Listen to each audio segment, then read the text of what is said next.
Pues hoy lo que os quiero hablar es cómo realizar un poco un huerto con sentido, ¿no? Que hay que tener en cuenta un poquito para, para lograr esto. Pues esto soy yo, yo soy Matteo, vengo de Bérgamo, de Italia, y esta es mi familia, esta es mi ciudad, Bérgamo, cerca de las Alpes, y este es mi plato preferido, la pizza. Llegué en Barcelona en el 2011 y tuve mi primer huerto en mi balcón.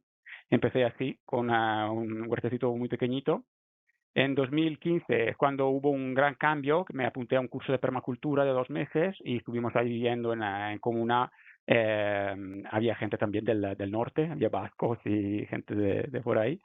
Y, mm, y fue una gran experiencia cuando hice un poco el cambio de chip gracias a la permacultura. Me diplomé en agricultura regenerativa y en naturopatía y luego empecé con mi primer huerto de verdad cuando nos mudamos un poco al campo, ¿no? Y pudimos tener nuestras primeras gallinas. Y hoy quiero ir un poco a repasar estas dudas que han surgido en estos días en el grupo, en el chat de WhatsApp. Empezaría por la primera. Me gustaría empezar, pero no sé por dónde. Perfecto, es muy lícito, todos hemos estado ahí. Entonces, ¿por dónde podemos empezar? Yo, para crear un huerto con sentido, yo empezaría por el diseño. ¿Por qué?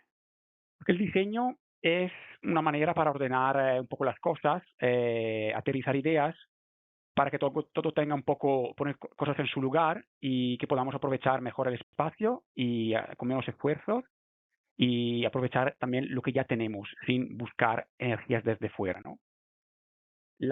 Resumiendo un poco las 10 ventajas que puede tener el diseño de un huerto, nos ayuda a, nos ayuda a pensar antes de actuar, muy importante, porque a veces empezamos a hacer cosas, movemos tierra y tal, y luego, después de una semana o unos meses, nos damos cuenta que, pues igual, no hemos perdido un poco de tiempo, ¿no? Entonces, al dibujar, prevenimos estos errores, ¿vale? Y entonces, pues ahorramos tiempo, porque es muy fácil dibujar y si te equivocas, vuelves a empezar, borras y vuelves a empezar. En cambio, en pleno campo ya has perdido algunas horas igual.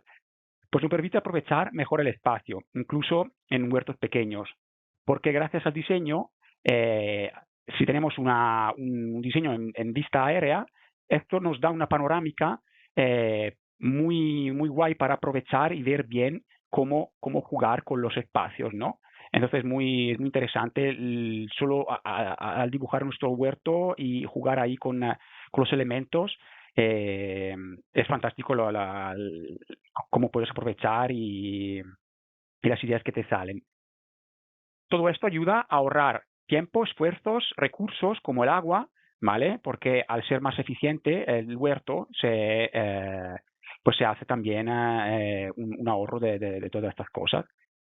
Eh, Facilita que las plantas se ayuden entre sí, porque al final lo que vamos haciendo es un poco eh, imitar a la naturaleza. Veremos una parte importante del diseño es la observación y observamos nuestra grande maestra que es la naturaleza, ¿no? Y de ahí tomamos un poco el ejemplo. Entonces nos damos cuenta que las plantas pueden también convivir una con otras, ¿no? No hace falta tener todo limpio y que estén lejos una de otras. Y hace el huerto más resistente a las plagas y problemas, porque al a crear pues esta biodiversidad, podemos añadir más plantas, más de varios tipos, y entonces al aumentar toda esta biodiversidad y aprovechando todos los espacios, nos da posibilidad también de plantar cosas que igual no son directamente para nosotros, pero nos ayudan en el conjunto, ¿no? Vamos viendo un poco el huerto como un sistema, ¿no? Y al final todo esto nos da más claridad y seguridad, ¿vale? Eh, Básicamente es eso. Una parte inicial del diseño, ¿cómo empezamos? Observando, porque observando es cuando realmente podemos entrar en contacto con muchas cosas. ¿Y cómo tenemos que observar? Observar cómo lo harían los niños, sin mucho criterio, sin mucha crítica. Observar qué hay, los elementos, una lista de elementos. Hay piedras, hay hojas, hay árboles, eh, todo lo que también no está directamente relacionado con el huerto te puede interesar, porque está cerca de tu huerto, está en tu huerto. Entonces, si no lo tienes en consideración, antes o después te vas a dar con él. Por ejemplo, yo en mi huerto no tengo el mejor huerto del mundo, pero es el que tengo. Y es un huerto que está bajo los árboles, hay unos plataneros, y tengo como 6 horas de sol. Entonces tengo que jugar y no he puesto el huerto donde más me apetecía o donde más igual estaba más estético, más cerca de la entrada. No, lo he puesto en un lugar estratégico justamente porque he observado primero dónde entraba el sol, cuántas horas tenía, ¿vale? Y todo esto me ha ahorrado mucho tiempo porque no he perdido ni una temporada. He ido al grano directamente desde la temporada 1, la primera, y he puesto mi huerto donde realmente lo podía aprovechar al máximo. Y con todas las hojas que hay, porque cuando he entrado era un montón de hojas, todos los vecinos las queman y las tiran y para ellos es un problema, pues yo he intentado darle la vuelta, convertir el problema en una solución y tener ese elemento que era predominante. Por eso aquí pongo enfoque temático para cada elemento. Tenemos que intentar sacarles por lo menos 3 acciones más, darle eh, eh, tres funciones más, ¿no? Por ejemplo, yo las hojas la utilizo para acolchar los bancales de cultivo, para retener la humedad, la utilizo para hacer compost, la utilizo para acolchar los pasillos, porque así, de esta forma, freno la entrada de las hierbas y tengo menos mantenimiento. La uso en el gallinero para acolchar todo el gallinero, entonces ya estoy mezclando las hojas secas, que es carbono, con nitrógeno, con estiércol de las gallinas, y ya estoy empezando un primer compost. Entonces luego retiro todo cuando limpio, mojo con agua y ya todo esto ya me han servido las hojas para ya empezar a compostar algo que, mm, que hubiese sido un residuo, ¿no? El estiércol de la gallina dentro del gallinero puede oler mal y tal, y en cambio sí, la gallina está mejor y yo aprovecho un recurso que tengo en abundancia, ¿no? Entonces, observar todo y hacer una lista de elementos, ¿vale? Una lista de elementos que tienen que tener, tenemos que darle como 3 características. La primera, 3 funciones, digamos, características intrínsecas, que podrían ser una... la próxima slide vais a entenderlo mejor. Características, unos productos que nos puede dar este elemento y las necesidades que necesita ese elemento, ¿vale?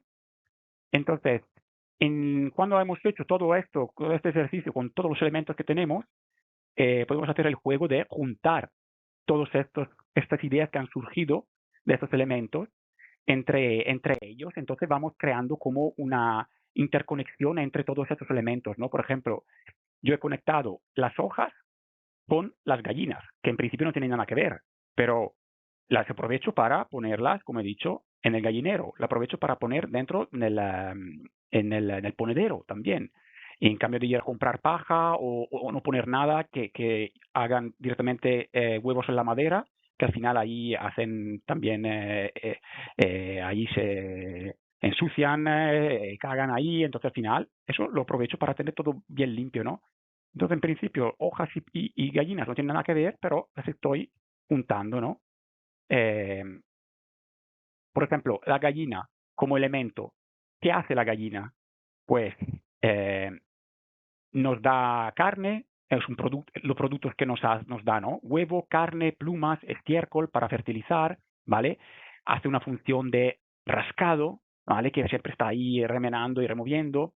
Eh, hace una función de limpieza, ¿vale? Entonces la podemos utilizar también para quitarnos faena, para quitarnos trabajo. Cuando tenemos una parcela que está en desuso, la podemos soltar dentro con unos recintos móviles y ellas van limpiando y nos comen plagas, ¿vale?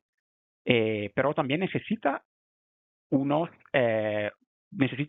tienen alguna necesidad de las gallinas, ¿no? Entonces tenemos que pensar en darle un cobijo, en darle polvo, gravilla para que se limpie, agua, aire, alimentos, ¿vale? Todos estos, si lo hacemos con cada elemento, nos surgirán muchas ideas que luego podemos aprovechar para juntar entre ellos los elementos, ¿no? Eh, ¿Vale? Otra manera de diseñar nuestro espacio es la deducción, como decía, imitar la naturaleza.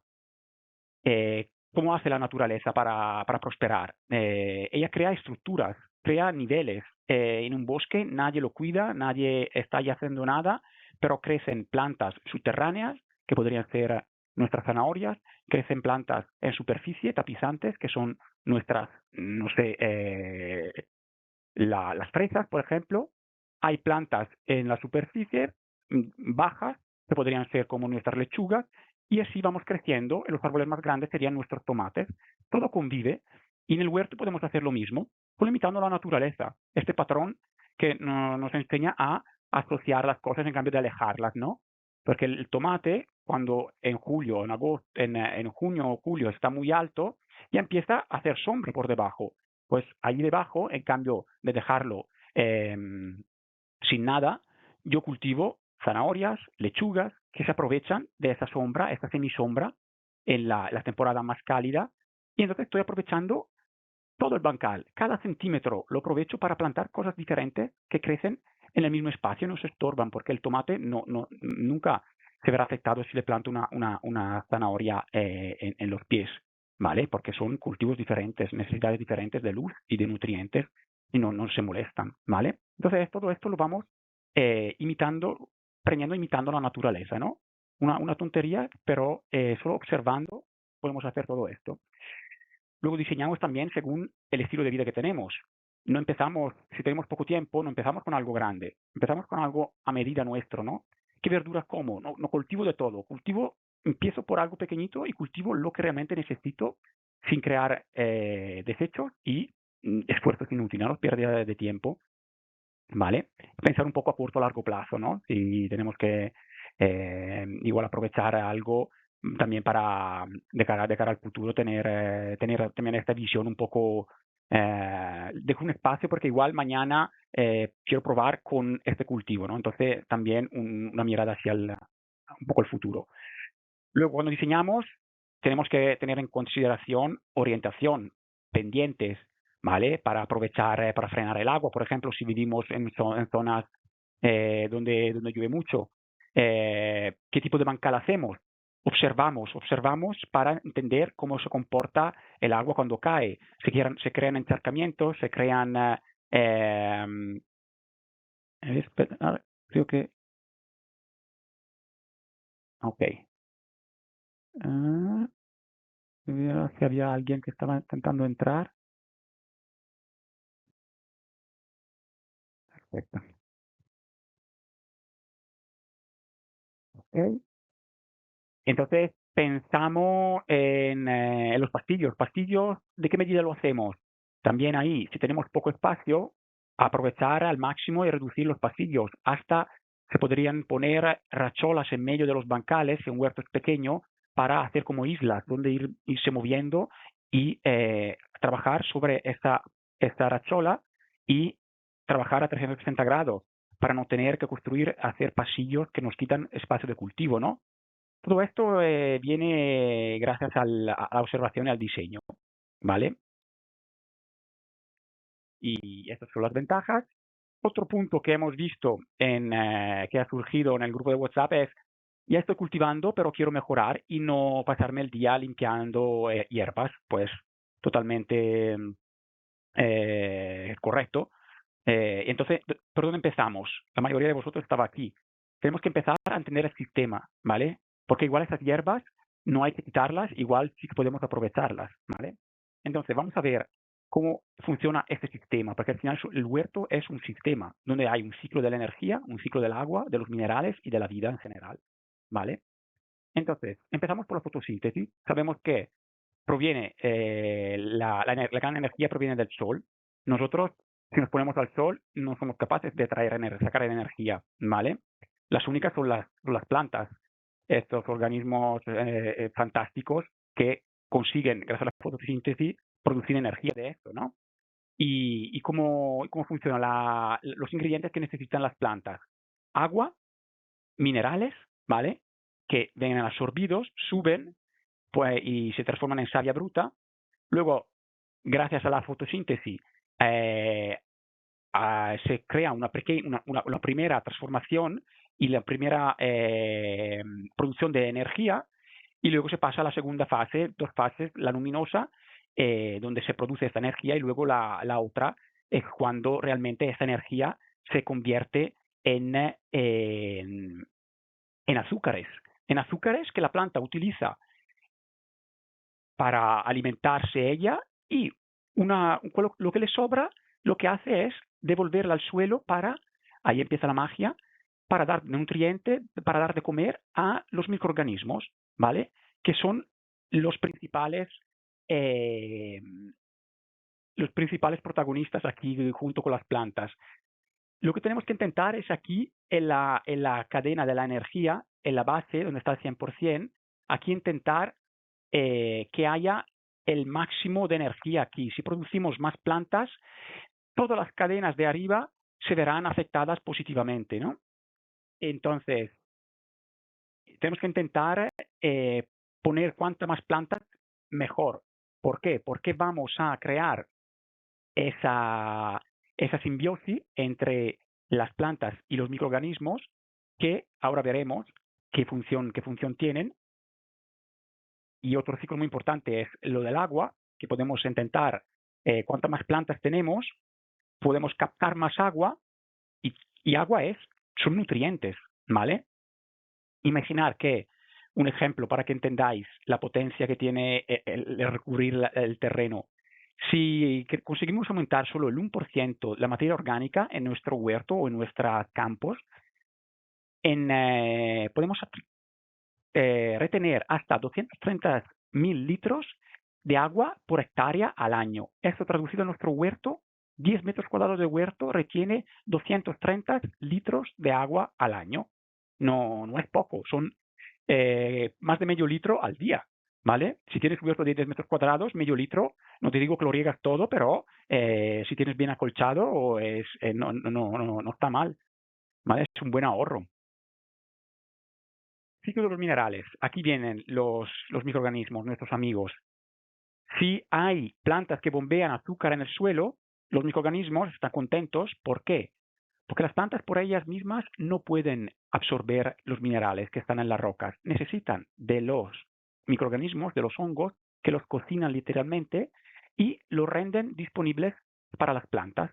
Quindi, cuantas más plantas hay que bombean azúcar, habrá más microorganismos, y más microorganismos habrá más cocineros que puedan dar nutrientes a nuestras plantas para que estén bien. Entonces, vais pillando aquí el ciclo, vais entendiendo un poco el sistema, ¿vale? Ya veis que las plantas ya no son enemigas, pues se están convirtiendo en amigas, ¿vale?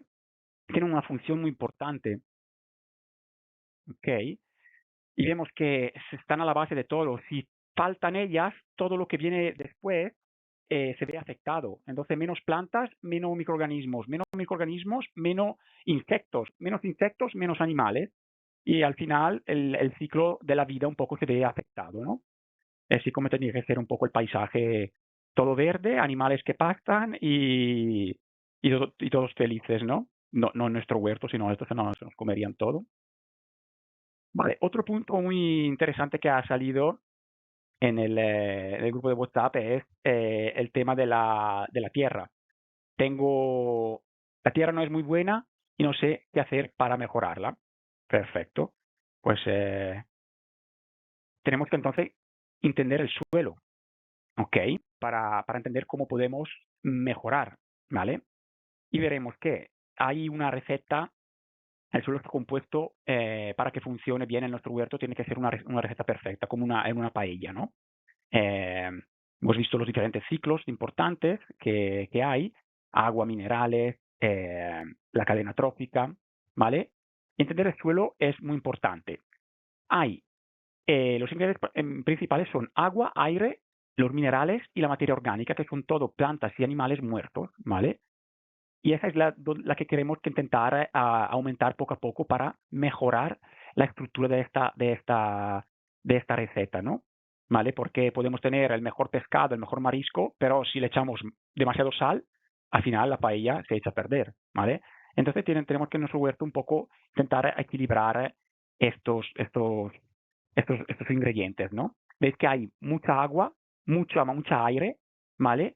Muchos minerales, la materia orgánica es muy poca. Entonces, el trabajo que tenemos que hacer realmente es poco para mejorarlo, porque es una parte muy pequeña la materia orgánica de toda la receta. ¿Y cómo la aumentamos esto? Pues tenemos que entender la diferencia entre textura del suelo y estructura. La textura es esa cosa que no se puede cambiar o es muy difícil de cambiar. Si tienes un huerto urbano pequeñito de 1 metro cuadrado, vale, te traes un cubo de arena de la playa y si el suelo es muy compacto le echas arena y lo vas mezclando, vale. Pero si tienes un huerto de 10, 20, 100 metros cuadrados o 200 como yo, ya me dirás que dónde voy a coger tanta arena. Entonces la textura es algo que es un parámetro que se mide en porcentaje y se mide muy fácilmente de manera casera. Os invito a hacer este juego. Coger un tarro de cristal, ¿vale? Lo llenáis hasta la mitad con vuestro suelo, vuestra tierra, ¿vale? Y luego recubrís esa tierra con agua, ¿vale? Tapáis bien, mezcláis y dejáis descansar 24 horas. Vais a ver que se van a formar unas capas. La arena más pesada se pone abajo, los limos a la mitad y las arcillas más ligeras arriba. Y ahí vais calculando el porcentaje. Entonces podéis entender si tenéis un suelo arenoso, limoso, arcilloso, una mezcla de los dos, ¿vale? ¿Y esto por qué es importante? Porque de aquí podemos aprovechar al máximo el riego, ¿vale? Porque no es lo mismo regar. Cuando veo vídeo o gente que dice, no, hay que regar 3 veces al día en verano, 3 veces a la semana, perdonad. Eh, ¿Pero por qué? ¿Qué suelo tienes? Porque si tienes un suelo muy arenoso, no tienes que regar 3 veces a la semana, tienes que regar cada día, porque el agua se va muy rápidamente, pero poquito. Entonces el suelo siempre estará como casi húmedo, siempre húmedo, se secará, pero el día siguiente estarás ya aportando más agua. Y en cambio, si tienes un suelo muy arcilloso, muy pesado, que retiene mucho la arcilla, retiene mucho la humedad, ¿vale? Tendrás que regar más, pero no tan frecuentemente. Por ejemplo, 1, 2 veces a la semana, pero igual con más litros, para que todo se moje y luego el agua vaya infiltrando poco a poco y le dé el tiempo de secarse. Si riegas cada día o cada 3 días, igual es demasiado para ti y el suelo se compacta demasiado y las raíces no pueden penetrar y no pueden alcanzar nutrientes. Entonces, cuando las plantas se quedan muy pequeñas, ¿vale? Entonces veis que hay que entender un poco todo el conjunto y ver cada elemento y separarlos bien para entender dónde ir a trabajar y cómo mejorar. Entonces, hemos visto la textura, cómo detectar qué tipo de suelo, la base desde donde arrancamos nuestro huerto, ¿vale? Eh, ¿Cómo podemos mejorar la textura? ¿Vale? Gracias a la estructura. Vamos a trabajar sobre la estructura. La estructura es, os hago un ejemplo. Si vosotros tenéis, la estructura es como definir el tipo como los aglomerados de suelo que tenemos, ¿no? Mirar, suelo desestructurado, muchos trozos muy grandes y todos separados, ¿no? No hay una cohesión entre estas partes, están separadas. Aquí un poco mejor, pero también empiezan a tener los primeras aglomerados un poco más pequeños, pero aún no está bien cohesionado. Aquí ya vamos un poco mejor. Hay trocitos que parecen más a cuscús, que es la textura que necesitamos, y trozos pequeños, trozos grandes, hay muy pocos. Y esto es lo que tendríamos que conseguir. Que desaparezcan trozos grandes, compactos, y que haya una predominancia de esta textura cuscús, donde hay estas bolitas hechas por microorganismos, eh, hongos que sueltan trabajan con este azúcar, crean este azúcar y hacen estos aglomerados, ¿no? Estas bolitas, y esto es un buen suelo, ¿no? ¿Cómo mejoramos esta estructura? Pues añadiendo materia orgánica con compost, con estiércol, ¿vale? Em, para que entendáis la importancia de la estructura, imaginaros un piso. Cuando entráis en un piso vacío, ¿vale? Podéis almacenar un cierto tipo de elementos, digamos, por ejemplo, hablamos de comida. La cocina está vacía, no podéis almacenar mucha comida ahí dentro, porque no hay nevera, no hay estanterías, no hay armarios, ¿vale? Cuando mejoramos la estructura, añadimos materia orgánica, lo que vamos haciendo es en nuestra cocina poner estanterías, traemos una nevera, traemos un armario, entonces creamos cobijo para almacenar nutrientes. Esto es lo que pasa cuando mejoramos la estructura gracias al aporte de materia orgánica.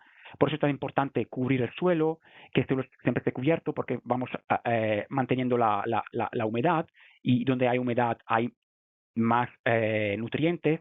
Entonces, si a esos nutrientes, a esa humedad le añadimos un poco de materia orgánica, como hojas trituradas, compost, estiércol maduro, esta humedad se retiene más. Imaginar que un suelo esponjoso puede retener hasta 7 veces su peso en agua, ¿vale? Si no hay materia orgánica, todo este agua se va y la perdemos. En cambio, si hay este efecto esponja, puede retener hasta 7 veces más el agua, ¿vale?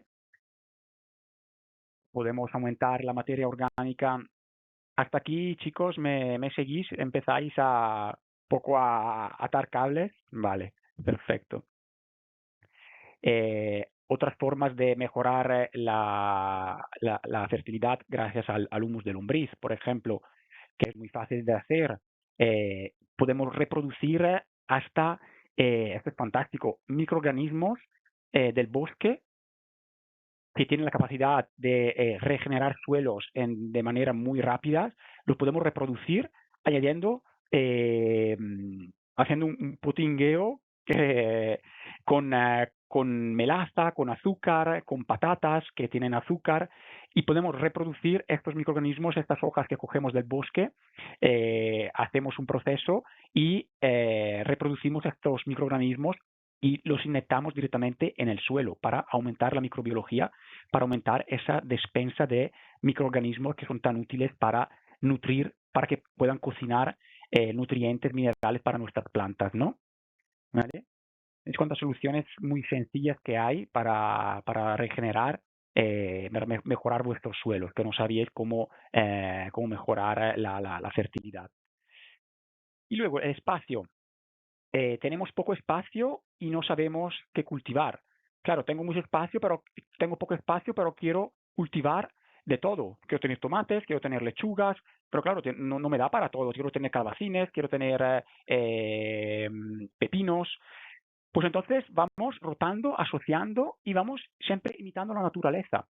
La rotación, ¿qué es la rotación? Es cultivar, intentar la rotación de cultivos consiste en cambiar las plantas de lugar cada temporada para mejorar la fertilidad y el suelo, y evitar así cortar también las cadenas de las plagas, ¿no? Porque si siempre cultivamos lo mismo en el mismo terreno, aunque dejamos descansar el suelo, pero si no hay dentro no entra otro cultivo que corta esa cadena de huevos y de plagas que hay en el suelo, el año siguiente, o si seguimos así, las plagas se hacen siempre más fuertes, ¿no? En cambio, cortando con otros cultivos, sembrando otros cultivos, vamos cortando estos ciclos, ¿no? Y la rotación la podemos hacer. Tenemos, por ejemplo, 4 bancales. En un bancal plantamos los tomates, empezamos. Detrás, una vez acabados los tomates, vendrán las leguminosas para fertilizar. Después de la leguminosa, los tubérculos para descompactar, y por último las hojas, que gastan muy poca energía. Pero estos tenemos cuatro bancales. Y si tenemos solo un bancal, pues estupendo. Podemos hacer lo mismo, pero con la asociación. Entonces, rotamos y asociamos en el mismo bancal, siempre imitando la naturaleza. Plantas grandes en los laterales y debajo plantas que conviven porque tienen formas diferentes. Las zanahorias más abajo, veis aquí, hay lechugas, aquí no se ve muy bien, aquí en medio hay zanahorias pequeñitas, ¿vale? Aquí hay lechugas, entonces una crece abajo, la otra en superficie. Hay otro tipo de lechugas. Hay puerros que también crecen de una forma muy vertical y no molestan a las lechugas. Y aquí al lado podríamos poner eh, frutos más grandes, más de porte alto, como es en este bosque. Hay abajo todo un tapizado, toda una serie de plantas y arriba hay nuestros tomates, nuestros árboles grandes, nuestros pinos, nuestras encinas, que crean un microclima y todo entonces debajo puede prosperar, ¿no? ¿Veis cómo se puede aprovechar también en pocos espacios? Entonces, y además estamos aquí siempre regenerando el suelo siempre cubierto, donde no hay plantas hay acolchado, hay paja, hay restos de hojas, y estamos siempre bombeando este azúcar tan importante para la microbiología que nos ayuda a dar fuerza a nuestras plantas que cocinan minerales. Ejemplos muy sencillos de asociación: zanahoria, cebolla, tomate, la zanahoria en el medio que tiene sombra, la cebolla en los laterales para que tengas más luz, que necesita más luz, y el tomate que hace de capa más alta. Lechuga, zanahoria también como antes, pimientos más altos. En otra temporada más de invierno, col, apio, zanahoria, otra combinación de otoño-invierno. Tomate, lechuga y albahaca es la clásica del verano. Coles con lechugas en otoño-invierno, coles con escarolas y puerros en otoño-invierno. En primavera y verano, patatas y garbanzos. ¿Vale? El garbanzo ayuda a regenerar el suelo chupando el nitrógeno del aire, que es lo que hacen todas las leguminosas, y lo inyectan en el suelo. También muy importante el uso de leguminosas para nosotros, para comer, y para dar de comer al suelo, porque inyectan nitrógeno en el suelo. Y, y ya está. Y luego que el huerto se convierta en un vergel, donde gracias al diseño hemos podido aprovechar cada milímetro, entonces tendremos más espacio también para, sabemos cómo aprovechar al máximo nuestro cultivo y tendremos más espacio también para crear más biodiversidad. Podemos plantar plantas que atraen polinizadores como el romero, tomillo, orégano, salvia. Todas estas crecen solas, se pueden hacer esquejes y tenemos plantas gratis al infinito. Y estamos haciendo un gran favor a la biodiversidad, y todas estas son plantas medicinales que también podemos traer a la cocina. Salvia de muchos tipos, consuelda rusa para hacer purín de consuelda. Las hojas se llenan de nutrientes porque gracias a la raíz pivotante que tiene, descompacta el suelo y chupa todos los nutrientes y los almacena en la hoja, y nosotros vamos haciendo purín como un té de consuelda para fertilizar luego. Importantísima la consuelda. Mil ramas. Y así el huerto se convierte pues en un vergel. ¿Vale? Y esto es todo.